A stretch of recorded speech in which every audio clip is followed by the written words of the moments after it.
Go after the emotionally unavailable guy. Now hear me out. They have something that secure men will never have. Uncertainty. And that uncertainty is why their mysteriousness will always be on a magnetic level. You know how guys can sense a desperate girl from like a mile away? A woman can spot the nonchalant guy. A girl will try to become something he could care about. I remember seeing this guy at a bar. He had this low, gloomy, unbothered energy that every woman knows exactly what the fuck I'm talking about. Whenever he looked at anyone, it was like he couldn't care less how the convo started or ended. He was telling me he had a motorcycle. And I say, oh, that's nice. What's its name?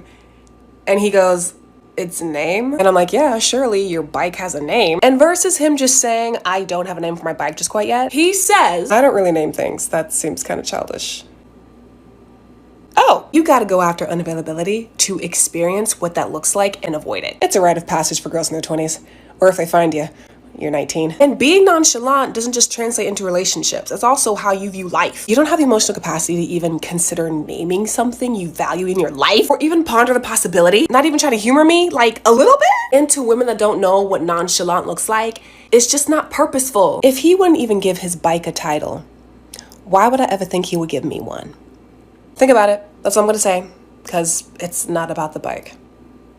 This is very interesting. So what's happening here is, again, the woman is talking about a man who's focused on himself. The woman is talking about a man who's confident in his own masculine identity. And so he comes off as uncaring or nonchalant or mysterious, right? And these are a lot of the traits that women find attractive in men. When you have a certain level of confidence where you really don't care, you ain't trying to impress nobody, you ain't trying to seek no validation. The women who would find a man like that attractive, let's just say they find him physically attractive, and then they have an interaction with him, and then they start to realize, oh, wow, this dude doesn't care about anything. He's really only focused on himself. He's very nonchalant. He's very confident. And like she said, you're not even going to humor me just a little bit. Like, nah. And here's the thing with women, why they like guys like this. The reason why they like guys like this is because they realize that a man like this provides leadership. They realize that a man like this provides a certain level of security, because when she realizes that she can't take him off his focus, she imagines as well that there would be a short list of any other things that can take him off his focus.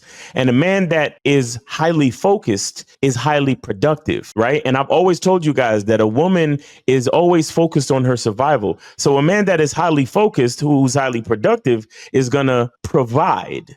You understand? He's going to provide resources for that woman's survival. And she realizes, I can't use my femininity to take him off his focus. I can't use my vagina, my sexual energy to take him off his focus. You understand? He's willing to be exactly who he is, regardless. And he's not trying to impress me. He's not seeking validation. Do you understand? A man who has a certain level of strength and confidence in his masculine identity, who validates himself and who is self-actualized, again, usually he's very productive, focused, and he can provide. And he can provide that woman access to resources, which ensures her survival. Because inherently, every woman is just trying to survive, because she knows that once she gets pregnant, she's vulnerable for 9 months. And then she has to live for something else, right? She has to nurture the offspring.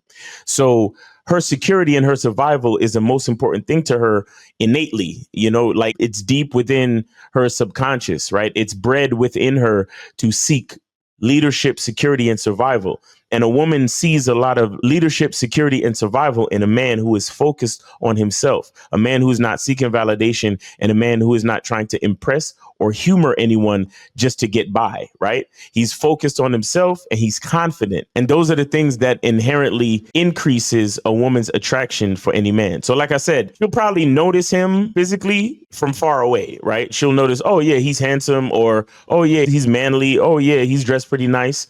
But when she talks to him and then she sees that he's not trying to humor her, he's not trying to seek any validation, and he's totally confident and focused on himself and what he's trying to talk about and what he's doing, it makes her that much more attracted to him. That's usually what happens when a man has a masculine identity.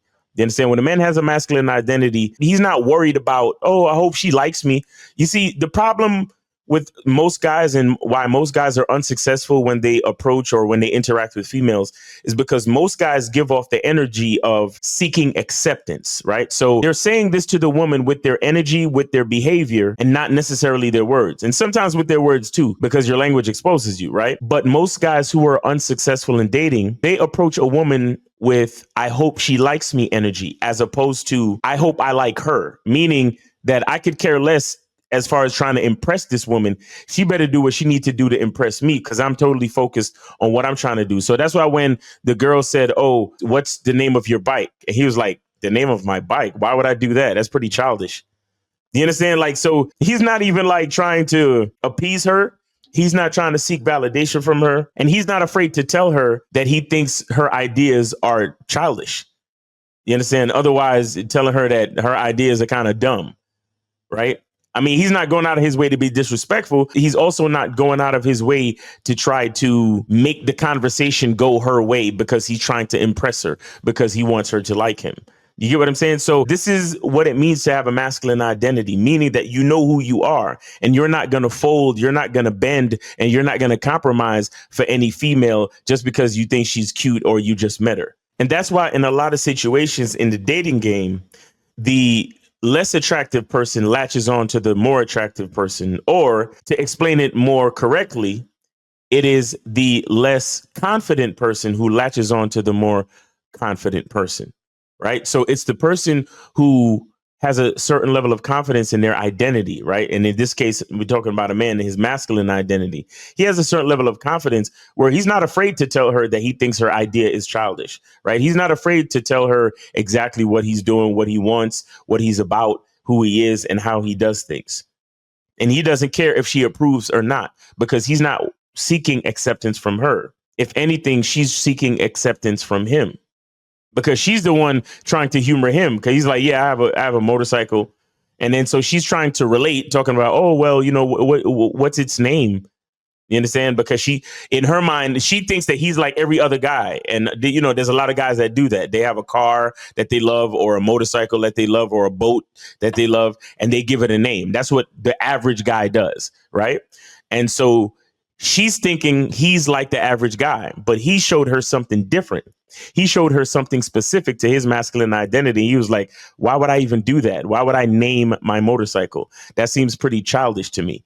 You get what I'm saying? And so these are little cues that shows the woman that he's, number one, he's unique. Number two, he's very confident. And number three, he's focused on his own ideas, and he's not trying to appease her. And that's very important. And that is what is going to increase a woman's attraction. And like I said, increase a woman's attraction, right? Because if you look at the scenario, because she said she met the guy in a bar. So we have to understand that the reason why they started talking is because there was some level of attraction in the first place, right? But once we get past that initial level of attraction, what will increase a woman's attraction to a man is when that man shows how unique and different he is with his own specific masculine identity. All right. So it's your boy, Miles Cunningham. Hope you got some of this video. Hope you're having a great day. Be good to yourself. Be grateful. And remember, the truth is inside you. Peace.